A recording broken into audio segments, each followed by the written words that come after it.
আমার ধারণা এই বাংলাদেশ পরিচালনার জন্য যাদেরকে দুর্বল করে রাখা হয়েছিল, যাদের কেন্দ্রীয় নেতৃবৃন্দের শাহাদাতের রক্তে রঞ্জিত হয়েছিল এই ক্যাম্পাস, এই জমিনকে আল্লাহ রব্বুল আলামিন তাদের জন্য অক্ষ করে দিবেন ইনশাআল্লাহ। সেই সময় আমাদের জন্য এসেছে।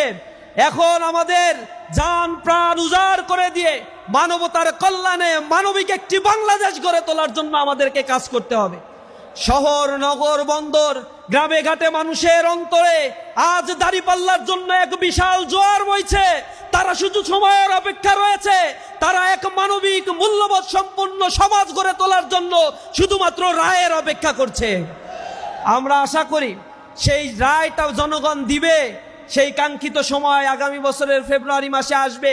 এর পূর্বে আমাদেরকে মানুষের দোরগোড়ায় গিয়ে মানুষের কথাগুলো আমাদেরকে বলতে হবে, জুলুম নির্যাতনের কথাগুলো তুলে ধরতে হবে।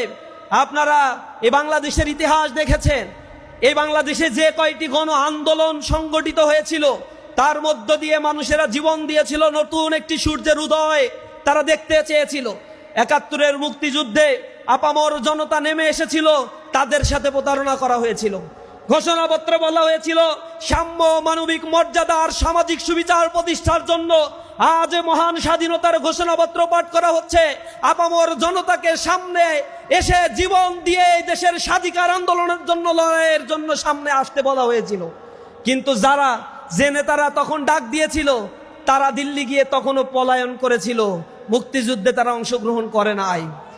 স্বাধীনতা যুদ্ধে যারা জীবন দিয়েছে, রক্ত দিয়েছে, স্বাধীনতা পরবর্তী তাদের রক্তের সাথে বেইমানি করে সাম্য, মানবিক মর্যাদা আর সামাজিক সুবিচারকে ভুলণ্ঠিত করে এদেশে বাকশালী শাসন ব্যবস্থা কায়েম করে এদেশের তাওহীদি জনতাকে হত্যা করা হয়েছিল। এদেশের ভিন্ন মতের মানুষদেরকে দমন নিপীড়ন করা হয়েছিল, যার অনিবার্য পরিণতিতে ১৯৭৪ সালে এদেশে এক দুর্ভিক্ষ দেখা দিয়েছিল। ৭৫-এ মানুষ ক্রুদ্ধ হয়ে বাংলাদেশের মানুষ তাদের অধিকার আদায়ের জন্য রাস্তায় নেমেছিল। অনিবার্য এক ঘটনার মধ্য দিয়ে বাংলাদেশে একটা শিফটিং হয়েছিল। সেখানে আপনারা সিপাহী জনতার বিপ্লব দেখেছেন। বিপ্লব পরবর্তী যে দলগুলো ক্ষমতায় এসেছিল তারা আবার সেই পুরাতন বন্দোবস্তের আলোকে মানুষকে নির্বাসিত করা, মানুষের উপরে জুলুম নির্যাতন চাপানো, গুম খুন হত্যাযজ্ঞের নগরীতে তারা পরিণত করেছিল।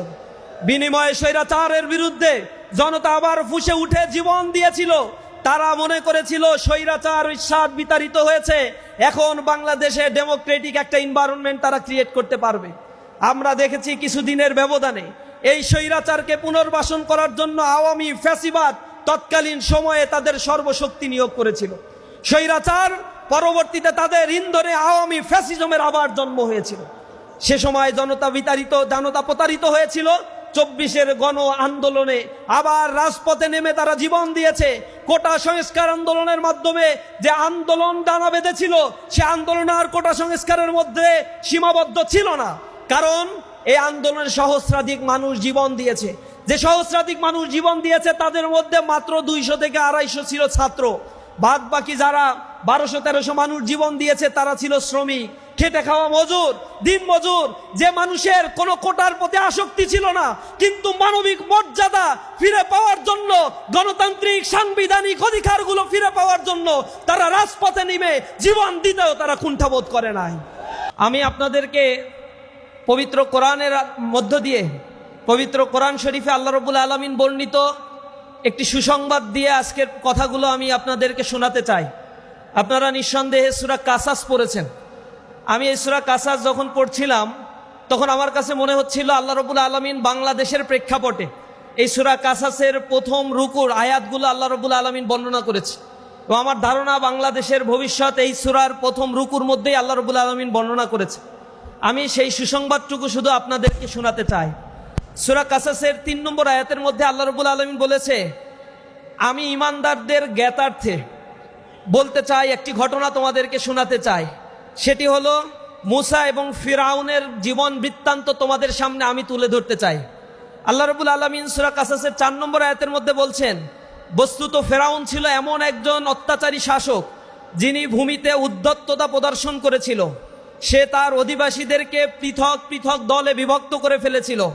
তাদের একটি শ্রেণীকে সে অত্যন্ত দুর্বল করে রেখেছিল, যাদের পুত্রদেরকে সে জবাই করত তাদের নারীদেরকে জীবন্ত ছেড়ে দিত।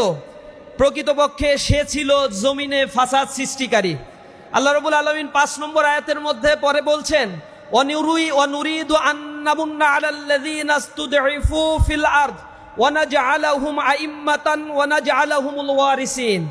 আর আমি চেয়েছিলাম ফেরাউন জমিনে যাদেরকে সবচেয়ে বেশি দুর্বল করে রেখেছিল তাদেরকে আমি অনুগ্রহ করতে চেয়েছিলাম। আমি তাদেরকে চেয়েছিলাম আইম্মাতান, নেতা বানাতে।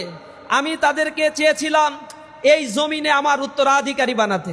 আল্লাহ রাব্বুল আলামিন 6 নম্বর আয়াতের ভিতরে বলছেন, এবং যে দেশে তাদেরকে ক্ষমতা থেকে বিচ্যুত করার জন্য তাদের উপরে জুলুম, নির্যাতন, নিষ্পেষণ চালানো হয়েছিল, আল্লাহ বলছেন আমি চেয়েছিলাম সে দেশে তাদেরকে ক্ষমতায়ন করতে। ফিরাউন, হামান এবং তার সৈন্যদেরকে সেই জিনিসটাই দেখিয়ে দিতে চেয়েছিলাম যা তারা আশঙ্কা করছিল। আল্লাহ রাব্বুল আলামিন আমাদেরকে এই ঘটনা বর্ণনা করে, নিঃসন্দেহে রাসূলকে এই ঘটনা এমনি এমনি শোনান নাই। মূসা এবং ফেরাউনের ঘটনা সেটা শত শত বছর আগের ঘটনা, যেটা রাসূল করিম সাল্লাল্লাহু আলাইহি সাল্লামের জন্য আল্লাহ রাব্বুল আলামিন প্রসঙ্গ করেছিলেন এ কারণে যে সেই জমিনে আল্লাহর রাসূলকে আবু জেহেল, আবু লাহাব, উতবা, শাইবা, ওয়ালিদ ইবনে মুগিরারা দুর্বল করে রাখতে চেয়েছিল, তাদেরকে হত্যা করেছিল, তাদেরকে ভূখণ্ড থেকে বিতাড়িত করতে চেয়েছিল। আল্লাহ রাব্বুল আলামিন রাসূল করিম সাল্লাল্লাহু আলাইহি সাল্লামকে সূরা কাসাস বর্ণনা করে সাহস সঞ্চার করেছিলেন।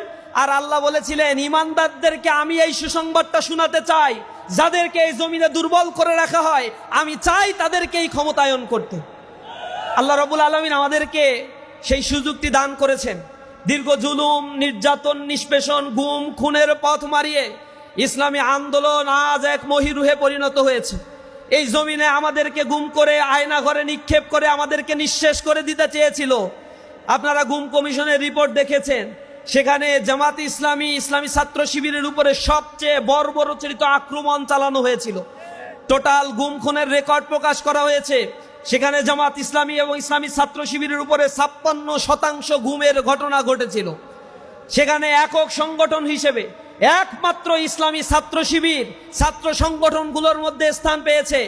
সেখানে বলা হয়েছে ইসলামী ছাত্র শিবিরের উপরে টোটাল গুমের ঘটনার 31% গুমের ঘটনা শুধুমাত্র এক ছাত্র সংগঠনের উপরে চালানো হয়েছে। লক্ষ লক্ষ ভাইদেরকে কারাগারে নিক্ষেপ করা হয়েছিল, গুম করা হয়েছিল, হত্যাযজ্ঞ করে তোলা হয়েছিল। ক্যাম্পাস থেকে আমাদেরকে নির্বাসনের সকল প্রচেষ্টা তারা করেছিল। আল্লাহ রাব্বুল আলামিন আমাদেরকে যারা দুর্বল করতে চেয়েছিল তারা কখনোই কল্পনা করে নাই সেই ক্যাম্পাসগুলোতে আল্লাহ রাব্বুল আলামিন আমাদেরকে সম্মানিত করবেন। 1 বছরের ব্যবধানে আল্লাহ রাব্বুল আলামিন সেই ক্যাম্পাসগুলোতে আল্লাহর তাওহীদের কথা বলার জন্য ইসলামী ছাত্র শিবিরকে মনোনীত করেছেন।